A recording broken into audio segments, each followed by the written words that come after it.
Okay, हमने law of diminishing marginal utility का practical importance पढ़ा, अब पढ़ेंगे theoretical importance. Theoretical importance paradox of value. Video याद करो जिसमें मैंने सिर्फ पैराडॉक्स ऑफ वैल्यू समझाया था। एक होता है टोटल यूटिलिटी और एक होता है मार्जिनल यूटिलिटी। ओके, फिर मैंने एग्जांपल दिया था वाटर का टोटल यूटिलिटी में और डायमंड का मार्जिनल यूटिलिटी में। अब प्राइस या तो पानी की जीरो होती है या फिर वेरी लो होती है। वाई? टोटल यूटिलिटी वाटर की बहुत हाई होती है, but because it is easily available in plenty. इसके लिए पानी ऐसा है जो कि easily available in plenty. So total utility high होते हुए भी उसकी प्राइस जीरो होती है या लो होती है, ये लिखना था पैराडॉक्स ऑफ वैल्यू में। और इसका second part, diamond not at all necessary for life, okay, but they are scarce है, एकदम रेयर है और प्राइस उनकी कैसी होती है? Very high.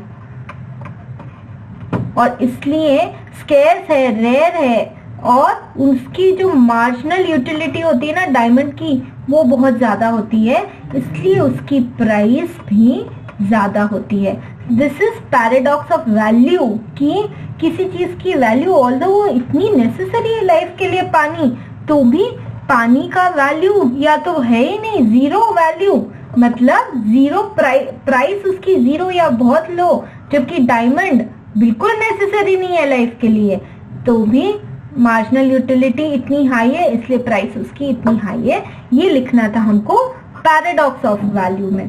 तो theoretical importance law of diminishing marginal utility बताता है पैराडॉक्स ऑफ वैल्यू के बारे में, जो इस तरह से आपको एक्सप्लेन करना है।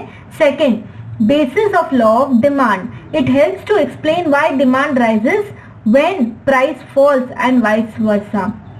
देखो, कंज्यूमर की नजर से सोचो, आप कोई चीज खरीद रहे थे, उसकी प्राइस गिर गई है ना, तो ये एकदम से आपकी डिमांड राइज हो जाएगी।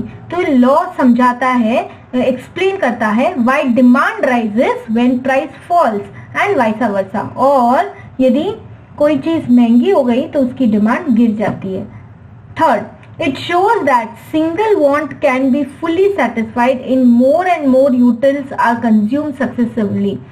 प्यासा आदमी फर्स्ट ग्लास पानी पिएगा, फिर सेकंड ग्लास पानी, ऐसे करके वो पानी पीता जाएगा, तो एक ही तरह का यूनिट है और सक्सेसिवली कंज्यूम कर रहा है, तो वांट सेटिस्फाई हो रही है। ये तीन लिखना है आपको theoretical importance of law of diminishing marginal utility में। Okay, next question, law of equi marginal utility और लॉ ऑफ सब्स्टिट्यूशन और लॉ ऑफ मैक्सिमम सेटिस्फैक्शन को एक्सप्लेन करेंगे। This law is based on wants are, हमारी जो जरूरतें हैं वो कैसी होती हैं? Comparative, then it is substitutable and complementary.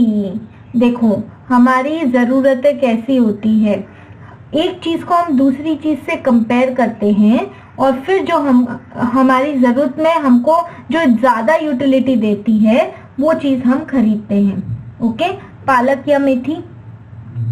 Then सब्स्टिट्यूएबल, ये नहीं तो ये सब्स्टिट्यूट करता है एंड कॉम्प्लीमेंट्री भी होता है।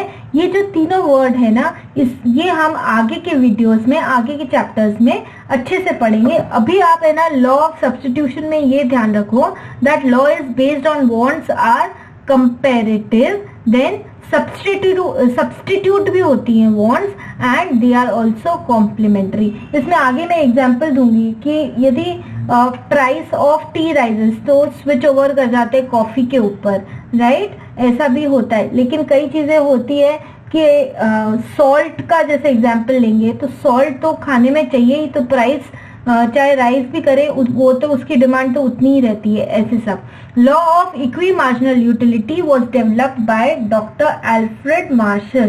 किसने डेवलप किया? डॉक्टर एल्फ्रेड मार्शल ने, जिन्होंने कौन सी बुक लिखी थी? प्रिंसिपल्स ऑफ इकोनॉमिक्स बुक लिखी थी। ओके, सो जस्ट ये 3 पॉइंट्स ध्यान रखेंगे हाल फिलहाल के लिए अबाउट दिस लॉ।